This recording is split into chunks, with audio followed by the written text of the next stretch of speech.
Welcome, folks. Welcome to Shades of Grey. You can call this part one or episode one. Basically, what this series is designed is to talk about a certain topic, a certain idea, a certain concept, and analyze both sides. Because oftentimes when we think about something, we think about it in one perspective. So the goal of this video is to weigh both perspectives, weigh the pros and cons, and figure out, are we going to stick to our original perspective, or maybe we change our mind and we figure out that maybe we want to jump on the other side of the fence.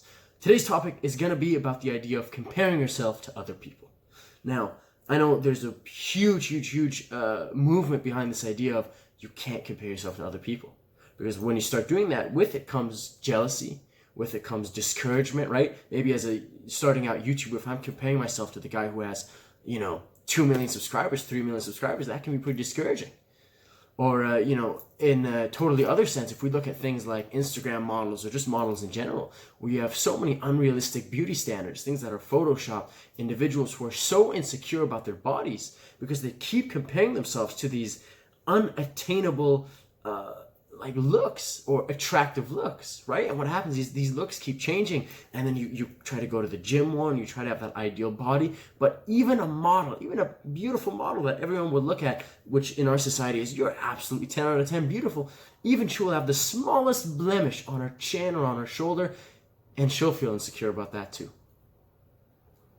When you're looking at other people who are doing well for themselves in life and you compare yourself to them, and then you start thinking, why do they have everything that they have? Why am I not as successful as they are?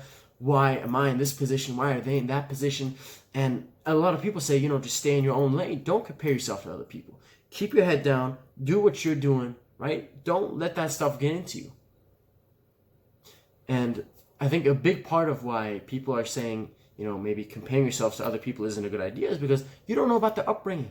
You don't know what this guy went through to get to where he is, right? You don't know the culture that he was surrounded by, the environment, the things he had to go through, the struggle, his family, job, work, life, school. So one of the reasons we maybe shouldn't compare ourselves with other people is because we don't know the context. Now, on the other hand, there are a couple of reasons why we should definitely compare ourselves to other people. Why? Let's throw up an Instagram post. Let's say someone posts on Instagram, they just went on a run.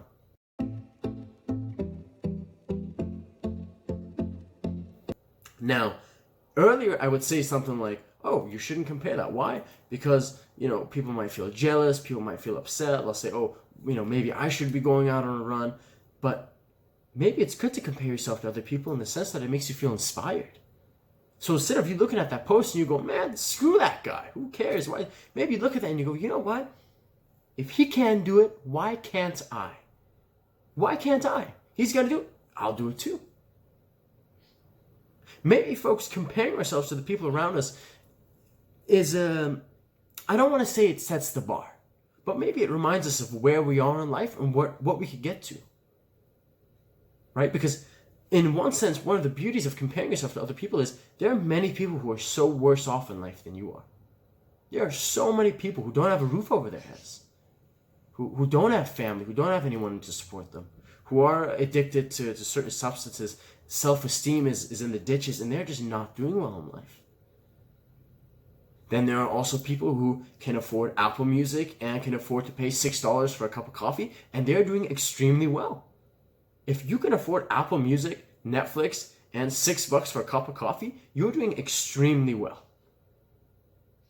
And then there's the people, right, with their yachts and constantly going on vacation and private jets and all that. Maybe comparing yourself to other people is a good way of figuring out where you are in life and being grateful for everything that you have. Right? Looking at your looks, looking at the clothes that you're wearing, the appliances that you use, and realizing that these can all be gone and that there's so many people in the world that are less fortunate than you are. However, there are also so many people in the world who are doing amazing, who are wearing the Gucci and the brands and going out and living life lavishly, however you want to put it. And maybe that's a good reminder to tell ourselves, you know what? I'm extremely grateful for what I have. I'm extremely grateful. However, I understand that there's more.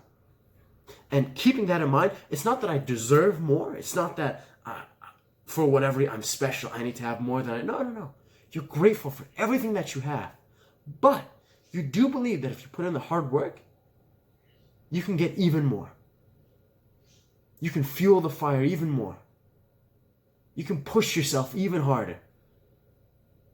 Right? Because why not? Why shouldn't we be able to see people who are doing better than us so they can serve as an example, so they can set the bar and say, hey, this is what you can get to. This is an achievement that you can do, whether it's through hard work, whether it's through networking, whether it's through education, right? So maybe in a sense, comparing yourself to other people is a good way to realize how grateful you should be for the things that you have. Realize the opportunities that are available to you in life. There are people doing certain things that you didn't even know were possible, right? There's people making money from, whether you want to talk affiliate marketing and drop shipping and just all these things that you didn't even know existed. But by having people go out and accomplish those things, those now become options. And now you start to consider things that you didn't even know were there. So in a sense, comparing yourself, it can motivate you, it can inspire you, it can make sure if you're on the right path or not, right? Look at the 5 closest people around you. Look at all of your classmates. How are they doing? What does their workout routine look like? How does their work-life balance look like? Think of you and your 10 friends. Out of your 10 friends, how many of them go to work? How many of them work out? If you were going to ask one friend for advice on working out, who would you ask? How many people do you have to ask? Is it 2? Is it 1? Is it yourself? Are you the most athletically fit person in your friend group? Or are you the most artistic one? So this way, my friends, when we look around, we can get a better idea of where we are in life and where we want to go. Because it's one thing to just be self-aware and to stay in your own lane, which I totally understand that. But then there's also is an added benefit, in my opinion, of looking at the people around you, taking into consideration your surroundings, just to analyze where you are. What is the average? What are you doing amazing at? What are you doing not amazing at? How could you improve? So both are excellent points of view why we should not compare ourselves to other people and why we should compare ourselves to other people. I'm curious, what do you think? What are the positives? What are the negatives? Do you lean towards one more than the other? Let me know, my friends. Let me know. My name is Daniel. Subscribe and have an excellent day. Take care.